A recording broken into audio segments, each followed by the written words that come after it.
Manchester United have beaten Fulham 3-1. Yes, the game changed in the matter of 40 seconds. 3 red cards in 40 seconds turned the game around for Manchester United.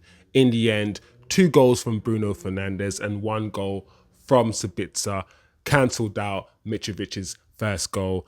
Fulham ended the game with 9 men in the end. It wasn't a good game of football, really. It wasn't a good first half for Manchester United, but Sancho was instrumental in the second half. Antony also came on and made the difference. Like I said, it was not a good game. The midfield for Manchester United today didn't keep the ball. We didn't keep possession of the ball at all. And we are going to talk about it. There's a lot to talk about, guys. Especially the performance, and we're going to have to analyze why we didn't play well. But we still won the game, guys, and we are through to another semi-final. I think it will be a Man City, Man United final. It has to be. Surely.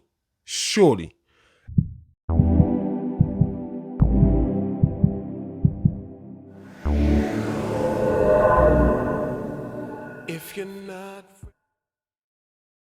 Anyway, guys, there's a lot to talk about today. Like I said, before we get into it, as usual, smash the like, turn on the notifications, and if you haven't yet subscribed, do the damn thing, subscribe below. It's a United channel. Well, it's a football channel, but I'm a Man United fan, and we just come here after every game to have a little debrief, have a conversation, talk about the game of football and just the game of football. Try not to be too biased, you know. We all have our favourite players, of course we do. But try to just talk about the game and what we saw with our eyes. As we say on this channel, we say what we see, not how we feel. Just say what we see. Let's talk about the game. Boom.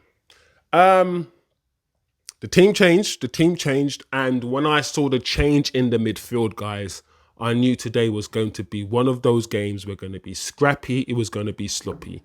Because as we know, football's about cohesion more than anything. When you change a lot, you lose cohesion. So the team changed dramatically. We know Casemiro is not ready. He's red carded, so he's not available for this game, I believe. Maguire started with Martinez. That's the first alarm bell. The first alarm bell ring in my head when I see Maguire in the defence with Martinez. I'm like, okay, cool. We're going to have to change the way we even play now, because as we know, we can't really play with a high line with Maguire. We can't really. We've seen it before. We don't need to talk about why. We just know. We can't really. He's just too slow with everything he does. So we're going to talk about that today. Aaron Wan-Bissaka, him and Dalot have been back and forth with their roles. Dalot's been in, Aaron's been in. Dalot started the season well. Dalot got injured. Aaron came in. Aaron's been doing well. You know, some games he's been doing well, some games he hasn't. So, you know, him and Dalot have been trading places, but I'm pretty sure Eric Ten Hag is going to look for another right back. Shaw left back, that's fine. I'm fine with Shaw being left back. He's had a decent season. This is where it gets tricky, though, the midfield. The midfield, of course, like I said, Casemiro is not here, is not available. We have injuries to some of our midfielders. I personally would have started Fred. But he started Sabitzer and McTominay in the midfield.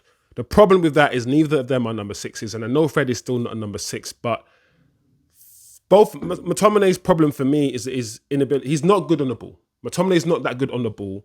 He's very aggressive, he's very physical, but he's not very technical on the ball. He's not good with the ball, receiving the ball back to his goal, so he's not good at doing that. He doesn't scan very well. He's not a great passer. He's not actually a great passer of the ball. For me, it will never be a DM, and for me, he's not even a midfielder. He really isn't. He's not really good with the ball in tight spaces, and we can really go on. Either way, the point I'm trying to make is McTominay and Sabitzer, neither of them are DMs. Neither of them are the most comfortable on the ball. Neither of them are particularly press resistant. And Bruno. And if you can include Bruno into that mix, and we're not going to go into detail, but if you include Bruno into that midfield 3, that's not a midfield that's really comfortable with the ball. Bruno gives the ball away, and we're going to talk about it today, a lot, guys. He gives the ball away a lot. So that midfield for me, as soon as I saw that midfield, I thought to myself, yeah, it's going to be one of those games. We're not playing Ten Hag ball.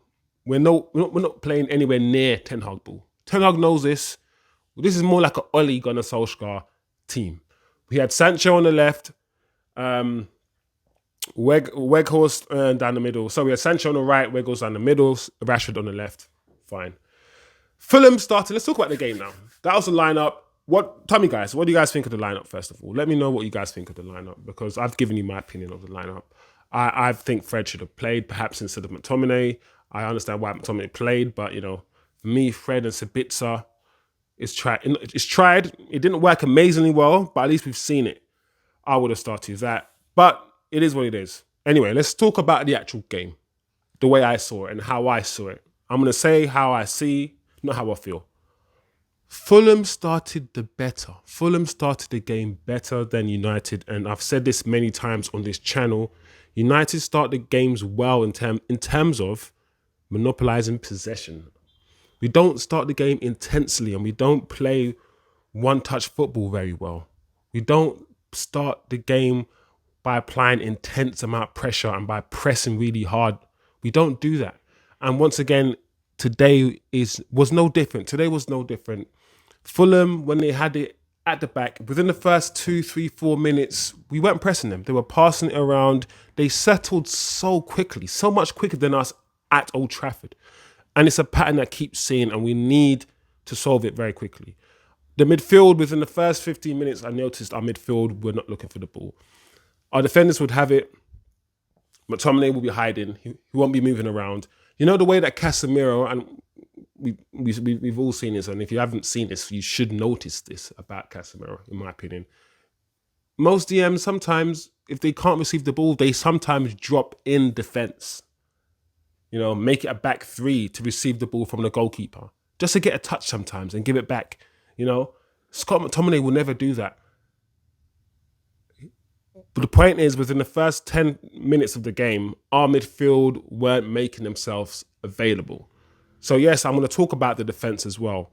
But the movement of our midfielders to get into position, to get into spaces where they can receive the ball, and to be confident to receive the ball in tight spaces, today was non-existent. Like I said, our midfield, that midfield three is not the most confident midfield three on the ball. They're not the greatest on the ball. Neither of them are going to really drop a shoulder, right, and turn. We don't have a lot of ball playing midfielders, apart from maybe Christian Eriksen, you could argue, right? We don't have that many. Hence why we need De Jong, and we probably need number 10. But anyway, we digress. Despite the fact that United didn't start well, the first chance actually came to United. It was Weghorst. Weghorst left-footed shot from our counter-attack. We counter-attacked them. And the ball fell to Rashford. He went through on the left, cut it back for Weghorst. And his tame shot just went into the keeper's hands. And I thought to myself, I like Weghorst.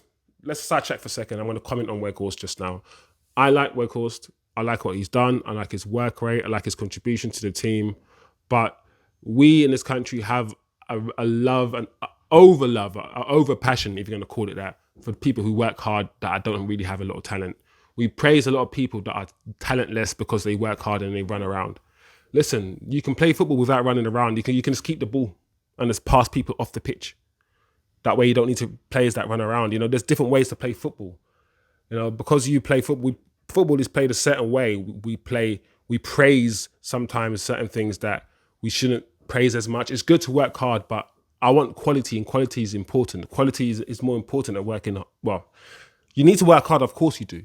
Of course you do. Because if you've got the ability without, the tenacity, and without the ability to work hard, without the want to work hard, then there's no point in having the ability. But quality, come on guys, quality. And Weghorst's finishing isn't of quality. It isn't. I've seen him enough to know that he's not the greatest finisher, and he cannot be our main striker next season. He cannot. Should we keep him? If the manager wants him, then yes. I'm supporting the manager with his decision. If the manager wants to keep Weghorst, then I'm for it. If the manager says no, then I'm for it. He's doing a good job. I'm not saying that I'm against Weghorst. I don't like Weghorst. I like the job that he's doing, but I want him to do his main job a bit more which is try to score goals. Anyway, we move on. As I saw the game. So like I said, first 35 minutes, what I saw was a game where United were slow from the back, slow passing it out from the back. Maguire would give it to Aaron Wan-Bissaka, who will take 3 touches, give it back to Maguire, who will take 3 touches. And don't forget, Maguire's 3 touches are even slower than everyone else's 3 touches because Maguire is the slower. So Maguire will take 3 touches, give it to Martinez, who will take 3 touches, give it to Shaw, takes 3 touches, pass it back to Martinez, takes 3 touches, back to Maguire, and the defenders were passing it to each other. The midfielders weren't dropping back, weren't dropping deep, weren't trying to create different angles to receive the ball. Enough for me in the first 25 minutes, in the first 35 minutes. Maguire got a booking quite early on, as he does, trying to win the ball back and committing a foul. And that's what I'm saying. With Maguire in the team, we changed the way we play. We can't play as aggressive. We cannot play as high up. We cannot. We have to play a bit conservative. It's almost as if the tension that Maguire feels or the anxiety that he creates just permeates through the whole team. That's what I feel when I see Maguire play football. Like I said, we weren't pressing their defenders and we did nothing. 35 minutes went on, we did nothing. 40 minutes went on, we did nothing. The midfield just looked uncomfortable on the ball. Sancho tried to do some things, it didn't come off. Rashford was not really in the game. Weghorst tried to drop deep. Bruno Fernandes literally gave the ball almost every single time he had it. And like I said, the general midfield just did not have the cohesion. We just didn't look cohesive at all. And Fulham played better. Fulham had the better half. Fulham played the better football. Cohesion is probably the word that I would use to sum up the whole first half. The lack of cohesion throughout the team. The changes were made, yes, but to see the lack of cohesion today that I saw, especially in the midfield, was not good. This was an Oli performance, like the Maguire, the Aaron Wan-Bissaka, the McTominay, the Bruno, the Luke Shaw. This was, I don't know how many Ten Hag signings were there today. He started the game. You can argue not many. Martinez is a Ten Hag signing. Sabitzer on loan. I don't know. But that's the first half. That's how I saw the first half. Now the second half, like I said, the first half was 7. The second half, it's funny. The second half is interesting because United actually started second half better. United actually started pressing. I noticed straight away Rashford pressing, Sancho pressing. Before, everyone was pointing at each other. Come on, let's press. Second half started, everyone was pressing the Fulham defense. Good. But Fulham scored. And it was coming, guys. It was coming. They had 2 chances before they actually scored. Robinson had a shot saved from De Gea on the left-hand side. Willian also had a shot saved from De Gea. And that's when I was thinking, yeah, if Fulham score, they deserve to be 1-0 up because United had done absolutely nothing for the game. And they scored. They scored from a corner. Mitrovic scored, and it was a flick on. I mean, who are you gonna blame? Are you gonna rewind? I haven't seen it twice. I've only seen it once actually. But I don't know. I'm not gonna say I blame this person or blame that person, especially when it comes to corners, unless it's really, really obvious. And I've only seen it once, guys. But I mean, who are you gonna blame? The corner came in. I mean, we should be playing better football in terms of the actual corner itself. I don't know who was marking Mitrovic, but the ball was flicked on. Mitrovic was free. And he just scored, put the ball into empty net, 1-0. And even after they scored, we didn't do anything. And I thought to myself, yeah, this is going to be one of those games where United are going to lose. United are going to lose unless the manager makes changes. And I thought the manager would have made changes at half time. Personally, I would have started Fred anyway, but I would have brought on Antony at halftime. But, he made a change at 57 minutes. He brought off Scott McTominay. I think that was the right thing to do. Like I said, he probably should have done it earlier. He brought off Scott McTominay for Antony, and the game changed. Rashford moved up front. Sancho moved to the left, weghorst dropped in the number 10, and Antony moved to the right. Now, like I said, Ten Hag likes to not only change personnel, make substitutions, but change personnel in order to change formation and change the way we played. And the way we played changed. It changed. And I want to make this clear that we're not seeing Ten Hag football right now. There's still too many Ole Gunnar Solskjaer footballers that are still here that I strongly believe Ten Hag still does not like. Ten Hag does like to play a more possession-based football. And for the last 4 or 5 weeks, United have been playing a more counter-attacking type of football. And as much as you like Bruno, and I do like Bruno, but we must also talk about Bruno's limitations, which is he doesn't keep the ball. And as we can see, in the big games, he doesn't play Bruno in the number 10. I think we're going to have to talk about this. Maybe not in this video specifically, but we're going to have to talk about the fact that as good as we've made progress under Ten Hag, but we're not playing his style of football, and we still have a long way to go. We do. But I digress. After he made the changes, once again, one thing I noticed, Maguire giving the ball away straight away and conceding a free kick. And he keeps doing that. He keeps conceding free kicks needlessly, and he's done it about 2 or 3 times in the game. He could have maybe got sent off because he just lacks the mobility, he lacks the speed to keep up with defenders. And that is why, and I said this before, I was saying this all last season, all the season before, and even the first season we got him. As good as he was, even the first season, I said, his lack of mobility will affect the way the whole team plays, man. It will, and it does. It does. But yeah, move on. We had another chance. And this, okay, let's talk about this penalty now. Because 3 red cards, literally, referee handed out 3 red cards in 40 seconds. And it all came from Sancho. Sancho, up until this point, had a quiet first half. Nobody played well for Man United in the first half. Nobody had a good game. We were just crap. But out of all the players for United in the first half, I think Sancho probably just about played the best game of football. Martinez had a good game, or a decent first half as well. But Sancho had some good touches, right? In the second half, he started to grow into the game a bit more.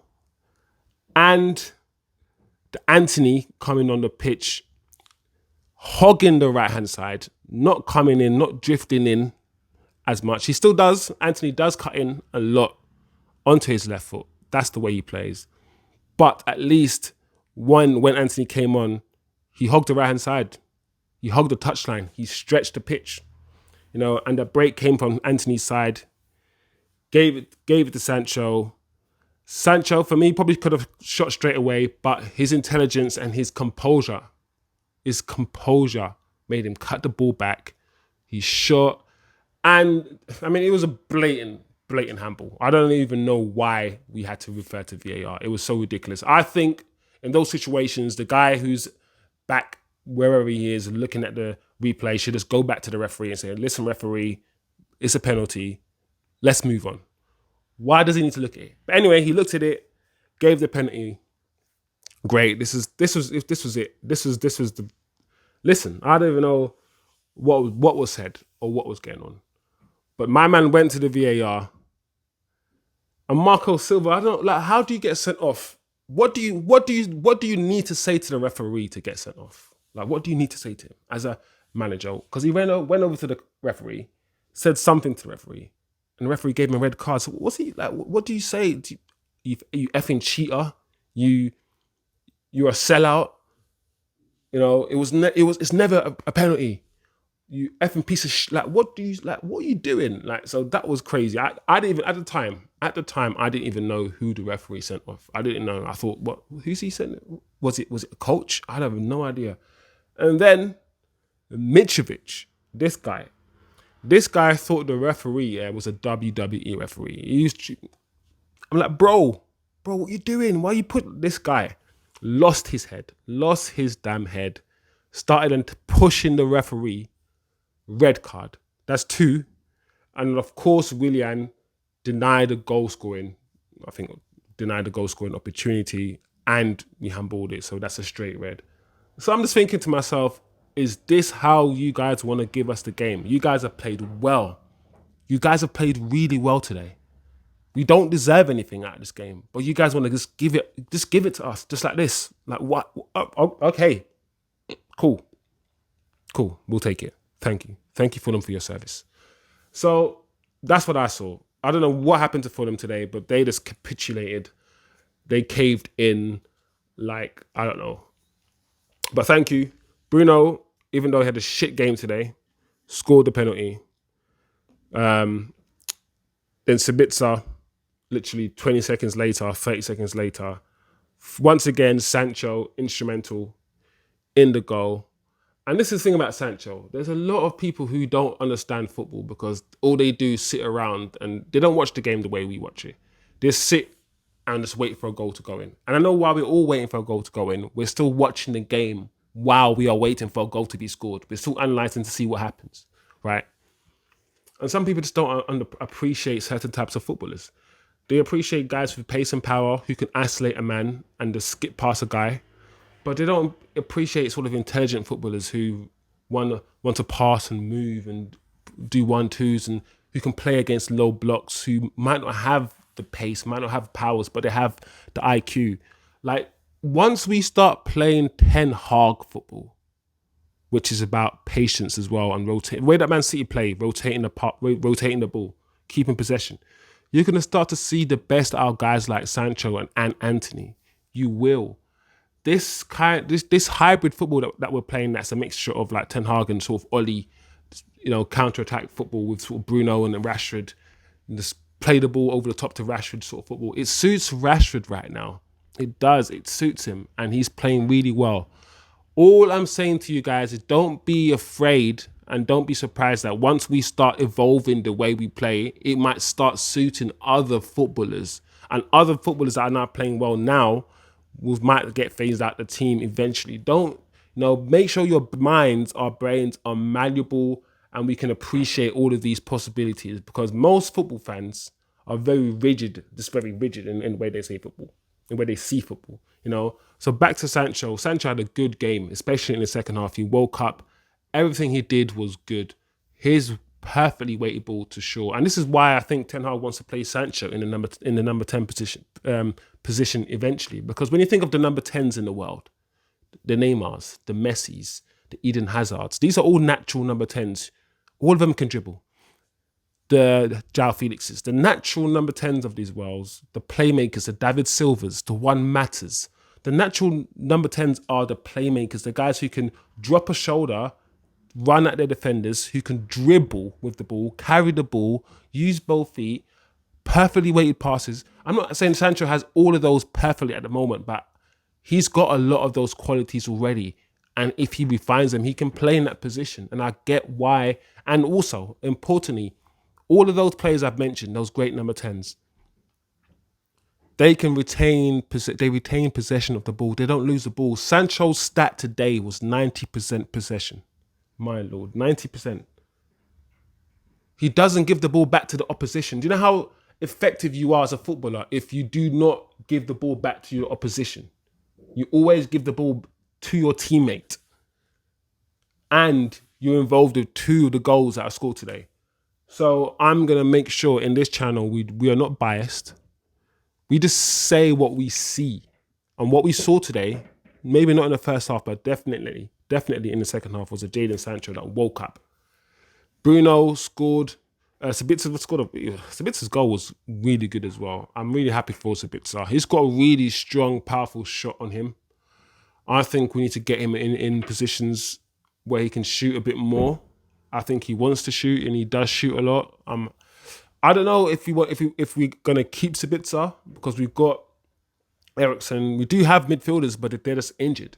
And I do believe we're gonna go back in for De Jong. And I think we can. Sabitzer hasn't wowed me since he's come to United. He's played well, but he hasn't wowed me. But so Sabitzer scored, but I'm happy for Sabitzer. Bruno scored later on, a good goal actually. But that was, of course, against 9 men. Bruno was through. Had a full goal to aim at. Smashed it into the top corner. 3-1. The game ended up being easy in the end. But as we know, the game was not an easy game. Fulham gifted it to United. They really capitulated. And once they capitulated, it was all over. It was literally all over. There's a lot of problems, not big problems, because at the end of the day, we're still third in the league. We're going now into the semi-final of the FA Cup. But we haven't played well for a long time, Man United. We're winning games because we have, I guess, the know-how. We still have the quality players. But we're not playing great football, and the midfield has been an issue for the last 3 or 4 games. Ever since I realised that Casemiro isn't perfect and Casemiro's form has dipped slightly, we've relied too heavily on him. And I just think that this summer, assuming we get some money in, we need to go in for another DM, a young DM, a combative DM, and a footballer. The way that Arsenal have Odegaard, who can not only pass the ball, he can carry the ball and he can drop a shoulder. We need a ball player in the midfield. Like the way we used to have Pogba. A Paul Pogba right now, a fit Paul Pogba right now who can play 35, 40 games a season would have been perfect. But it is what it is. Onwards and upwards. Like I said, it wasn't the best game today. It wasn't really that good.